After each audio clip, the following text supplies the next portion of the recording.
It is Friday, June 20th, and huge news from the President of the United States just dropping. President Trump saying it's time to appoint a special prosecutor for the 2020 election. Also, more shocking details about the documents Kash Patel just declassified around this, huge portions of them still redacted, but Fox News getting a look at what is declassified. We're going to show you that.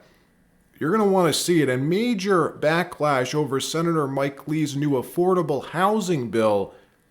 Do not sell off our national forests for housing developments, housing tracts, affordable housing tracts. We're going to show you what's happening there. Just don't do it. And more stories as well from around the country. But before we get started, like, subscribe, share the video with a friend. All of it helps out, and we appreciate it. So over the last few years, the Overton window in this country has expanded greatly. The Overton window on topics, things you're allowed to talk about, has increased significantly. The aperture has widened, thank the Lord. 4 years ago, you had to be very careful speaking about things like the COVID origins or election interference, election fraud. Platforms would just cancel you, suspend your account on Facebook, on Twitter, on YouTube. Even mentioning election fraud was like a huge no-no to the run-up of the 2020 election. And after the election, once Biden came into office, they clamped down much harder. We saw the lengths they went to combat misinformation, even though there were very curious questions that normal Americans, everyday Americans wanted the answer to, such as why for the last 4 presidential elections, each Dem candidate received generally around a similar number of popular votes, except in 2020. How in the world can you explain this 10 million vote spike for Joe Biden, a corpse, which disappeared in 2024? Where'd they go? Who were these voters? We don't know. You're not allowed to ask. Well, we're asking, and we may be about to get the answer, because this morning, President Trump announcing it is time to appoint a special prosecutor to investigate the 2020 election. This coming after Kash Patel releasing monumental evidence 3 days ago to the Senate Judiciary Committee. Chuck Grassley, the chairman of the committee, we're told was perplexed at what to do with this. We're hearing that it is such a massive story. He was taken aback when he first received all of it. Chuck Grassley, now in possession of all these documents that show something remarkable, showing how China and the Biden family allegedly worked together to rig the 2020 election. That's what's being alleged. FBI Director Kash Patel declassifying the intelligence, delivering it to Congress on Monday, proving really that the Chinese government manufactured fake driver's licenses to help facilitate a fraudulent mail-in ballot scheme to install Joe Biden, or help to install Joe Biden. Now, we're going to show you all this because it really is mind-blowing. But let's just ask, why would the Chinese do this? After seeing what happened to Russia in 2016, well, maybe in order to ensure a return on their investment, their Biden investment. We saw them spend tens of millions of dollars sent to the Biden family over the years, but it wasn't just the Biden family. Also, our former Secretary of State, Antony Blinken, was allegedly taking money from China. The former CIA director was allegedly taking money from China. Watch. There are several levels of this that are concerning almost beyond belief. So obviously, the first family itself was taking millions of dollars from China. The Biden first family, through Hunter Biden and China CEFC Energy was taking $5 to $10 million in consulting fees from Chinese energy firms as Hunter Biden was flying on Air Force One to China with Vice President Biden in order to secure those deals. Biden's CIA director, Bill Burns, took millions of dollars from China when he was the head of the Carnegie Endowment for International Peace for 7 years before becoming CIA director, taking CCP members and putting them on Carnegie's board, as well as forming a joint Carnegie-China center so that they could cooperate more closely. Tony Blinken, the Secretary of State, was the managing director of the Penn Biden Center, which took millions of dollars from China. So all the way up and down the entire foreign policy establishment of the Biden administration, from the White House to the CIA to the State Department, you had millions of dollars being juiced by the Chinese government the entire time. So the Biden family was completely bought and paid for by China. We know that. Some of the highest members, though, of the Biden administration may have also been fully bought and paid for by China. And what's remarkable about this is that the FBI had this intel for months. This intel package was stamped in August of 2020, well before the election. They had it before the Hunter Biden laptop story leaked. They sat on it. They buried it. FBI leadership at the time, meaning Chris Wray, other executives as well on the 7th floor of the Hoover building, making the calculated decision to not just ignore this, but to bury it. Unbelievable. In fact, Chris Wray, after having seen this report, after being briefed on it, went in front of Congress and lied, testified under oath that there was no foreign interference in the election. Kash Patel posting this on X a few days ago, which, by the way, I saw this story breaking and I chose to not dig deep on it. I just assumed there was some type of speculative angle about it. But when I went back and read it, I was shocked that this wasn't an assessment. There's a huge difference, realize, between an intel assessment and a conclusion, like what we're seeing here. Kash writing on Monday, the FBI has located documents which detail alarming allegations related to the 2020 U.S. election, including allegations of interference by the CCP. I've immediately declassified the material and turned the documents over to the chairman of the Senate Judiciary Committee, Chairman Grassley, for further review. Trump, after being briefed on this, is now more committed than ever to get to the bottom of it. We know Trump wants the answers, announcing this morning it is time for a special prosecutor to be appointed, writing 0 border crossings for the month for Trump versus 60,000 for sleepy, crooked Joe Biden, a man who lost the 2020 election by a landslide. Biden was grossly incompetent, and the 2020 election was a total fraud. The evidence is massive and overwhelming. A special prosecutor must be appointed. This cannot be allowed to happen again in this country. Let the work begin. What this crooked man and his corrupt cronies have done to our country in 4 years is grossly indescribable. Make America great again. And I was able to find on X some of the photos of these fake driver's licenses that were included in this report. People are saying these photos are in the full classified version of the report. You can see them here. The documents Kash sent to the Senate, they were declassified, but realize there's still a huge section of that report that's blacked out that even Chairman Grassley can't see. Fox News was granted access to read the declassified version, which again has still not been made public. In it, they say the subject states redacted Chinese government production and export of fraudulent U.S. driver's licenses to Chinese sympathizers in the United States in order to create tens of thousands of fraudulent mail-in votes for the U.S. presidential candidate Joe Biden in late August 2020. The context states that the source obtained the info from an identified subsource who claimed they obtained the information from unidentified PRC government officials, which explains why portions of the report are still redacted. This is coming from spies U.S. intel has probably inside the CCP. The document states that in late August 2020, the Chinese government had produced a large amount of fraudulent United States driver's licenses that were secretly exported to the United States. The fraudulent driver's licenses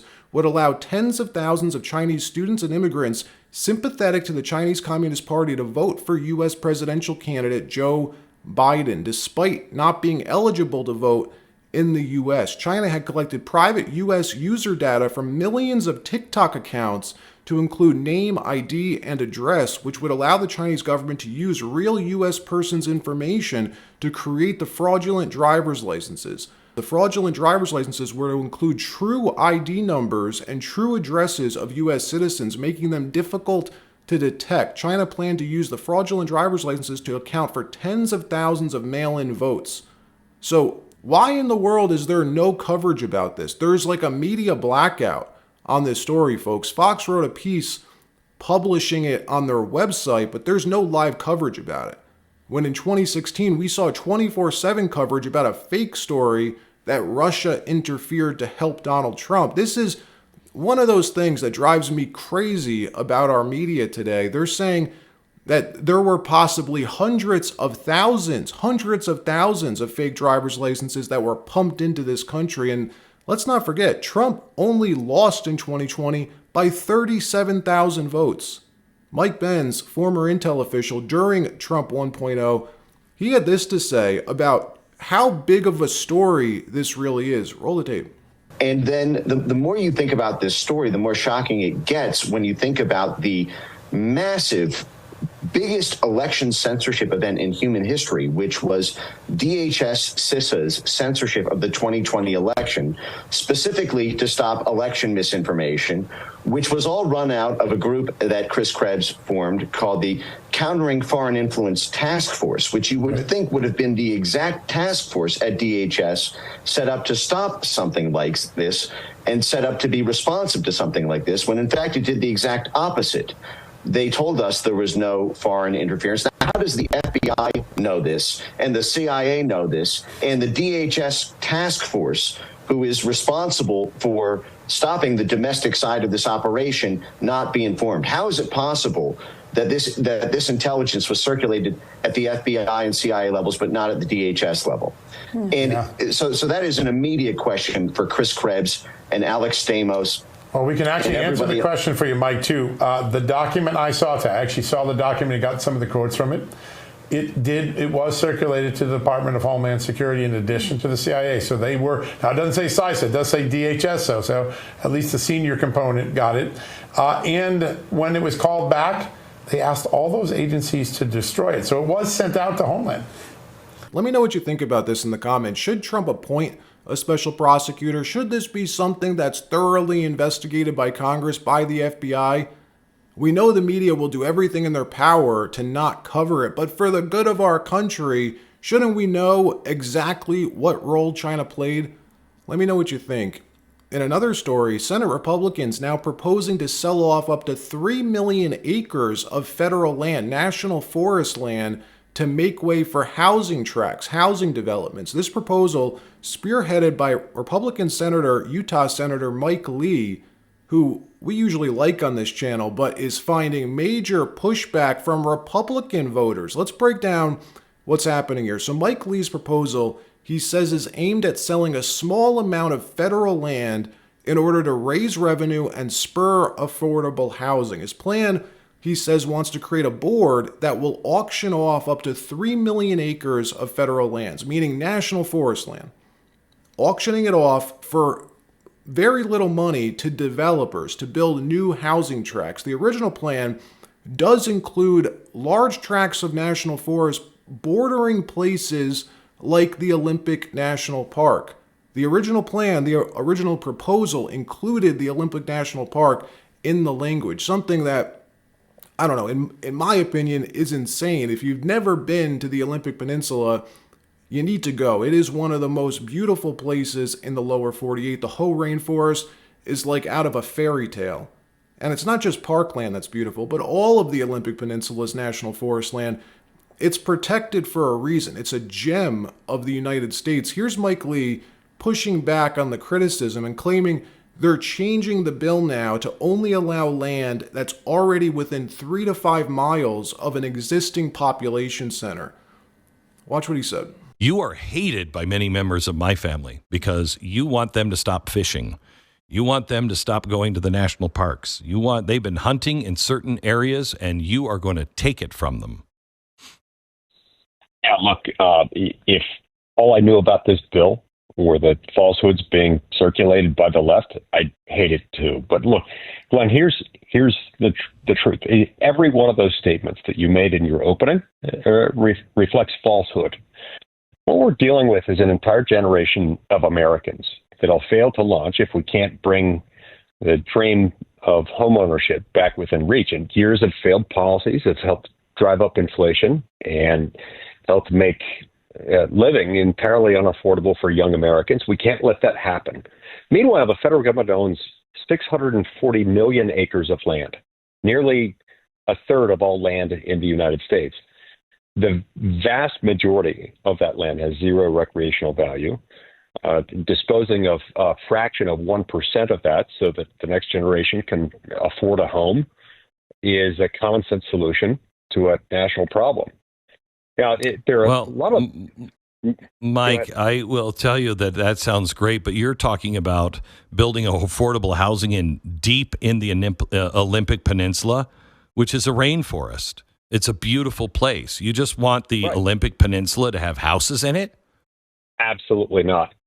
And look, the map being circulated by the left-wing Wilderness Society, run by President Biden's own BLM director and eco-terrorist, Tracy Stone Manning, is flat out misleading. First of all, when this bill puts land up, puts it in the category of eligibility for sale, it doesn't mean for sale. It just means there's a process by which it could be transferred. That's impossible right now. Secondly, with regard to any of these protected lands, the crown jewel lands of the United States, in this bill, it can't operate. Like legally, it excludes anything that's within any of the 15 designations of federally protected land. So if it's in a national park, a wilderness area, a recreation area, wild and scenic rivers, trails, preserves, seashores, lake shores, historic parks, memorials, any of the 15 categories, it's not even eligible for this.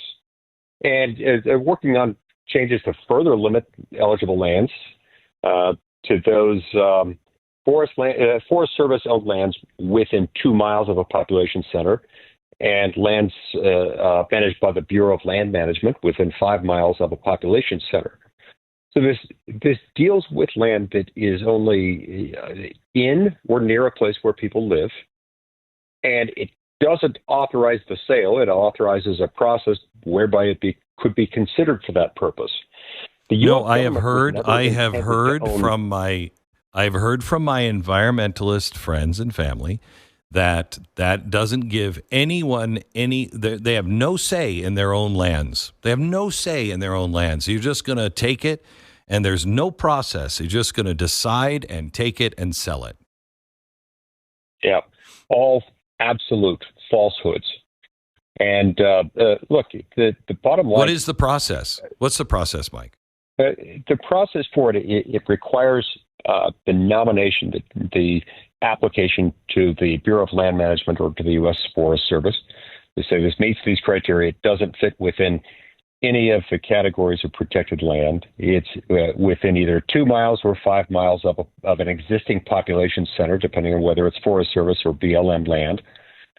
And at the end of the day, if the land is deemed suitable for single-family housing, and by the way, that's all it's allowed for is single-family housing, not high-density housing of any kind. Look, I'm all for affordable housing. More single-family homes, always a good thing, but stay out of our national forests. We use those for recreation, for hunting, camping, tourism. There are millions of vacant homes in this country, abandoned vacant homes. Maybe, I don't know, focus on refabbing some of those before destroying the whole rainforest. Just a thought. All right, that wraps up this episode. Like, subscribe. We'll see you next time.